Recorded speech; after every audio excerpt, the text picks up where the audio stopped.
Going on, tribe? I hope you're having a fantastic week so far. So this morning we're finishing off my 6-part series, almost finished anyway, on the Czech holistic lifestyle principles. And today is episode or part 5, and we're going over sleep. And if you missed the earlier episodes, go ahead and go back and check those out.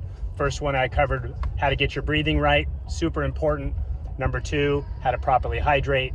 Number 3, nutrition, making sure we're eating good food. Number 4, movement. All of these are a huge, deep rabbit hole on their own, so we're just kind of covering the basics.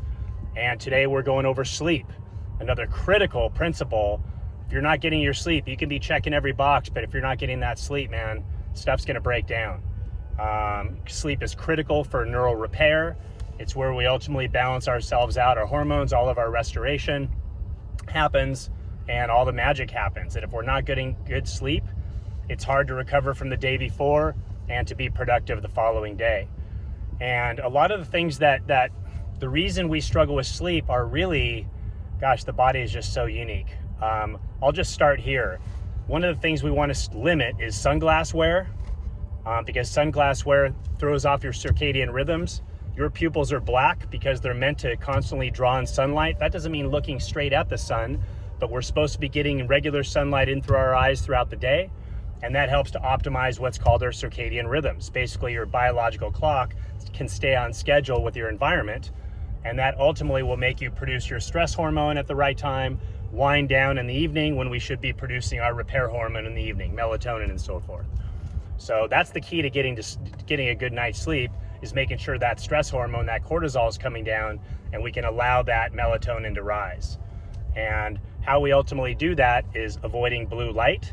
Blue light is in the daylight spectrum. So if we're on our phones at night, watching TV, so forth, body thinks it's daytime still. So that's gonna keep that cortisol ratcheted up. And boy, does blue light just absolutely crush melatonin. So that's one adjustment you can make right there. And like I said earlier, minimize sunglass wearing. If you have certain eye issues, I get it. But sunglasses will also create eye sensitivity. I stopped wearing sunglasses about 10 years ago. And I might throw them on if sun's right in my face in the car, but actually I've noticed I don't even need that anymore, because sunglasses made my eyes so sensitive. And I actually, last time I got my eyes checked, my vision improved from my 40s into my 50s.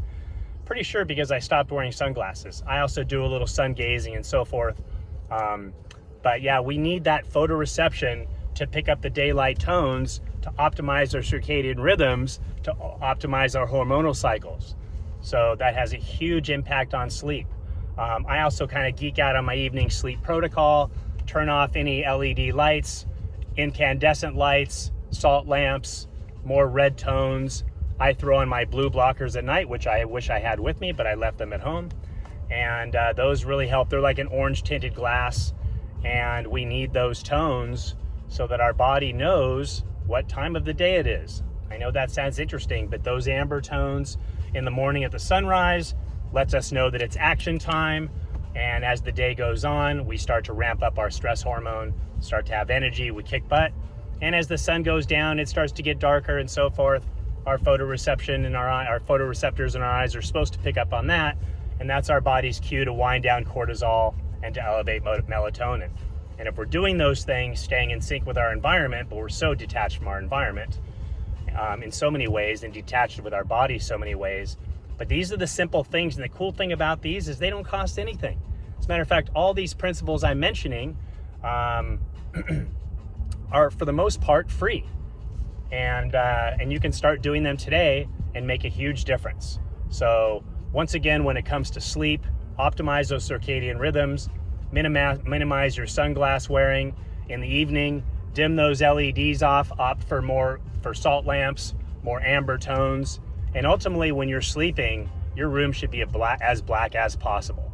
If you're a TV watcher at night, man, that's a hard habit to break. That used to be me about maybe even just 10 years ago. I tended to watch TV at night, and no bueno at all. So let's optimize that sleep, guys. Let's optimize all these other principles, help manage stress better, help stay in balance, and that's gonna help you. Ultimately, you're gonna feel a lot better. It's gonna allow you to get stronger, and you're basically gonna kick butt in everything else you're trying to do and live a much more epic life, because you are gonna be in control of your health. So once again, we're gonna get that breathing right. We're gonna stay hydrated. We're gonna eat good food. We're gonna avoid fake food, a lot of that out there right now. We're gonna get our movement in. Yeah, I'd say 20 to 40 minutes a day of recreational movement. And we're gonna get that resistance training in three to four times a week to maintain that lean muscle mass. And we're gonna optimize that sleep so we can recover from our day properly. All right, guys, stay tuned for the next episode. Please share if this resonated with you, like and subscribe. Could really use your support.